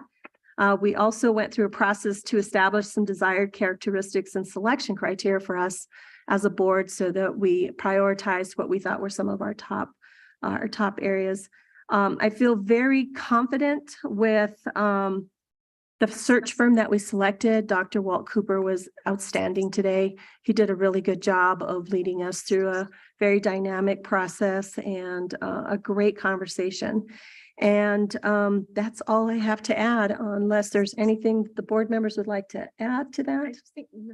Member Jackson. Oh, board member wanted to acknowledge the principals. It's principal month, right? Principal, I'm sorry, is that, yes, yay for our leaders at our schools, you know, and all our staff, but just know that it's also Principal Awareness Month, and we appreciate you, we acknowledge you, we see you, and I think the same for all of our staff that are working out at our schools. All right, anything else? All right, so the next Board of Education meeting will be held. No, that's the wrong one. That's the one that we adjourned. Let me get my other, here we go. Okay, here, the next Board of Education meeting will be November 1st. Can you believe it's going to be November 2023 at 5 p.m. And the special Board of Education meeting will be on October 25th, 2023 at 5:15 p.m. or immediately following the Finance Committee meeting. Meetings will be held at the Allison Bruce King Educational Complex, 6400 Uptown Boulevard Northeast, and live streamed at aps.edu. And with that, we stand adjourned. Happy Halloween, everyone. Have fun. Don't eat too much candy.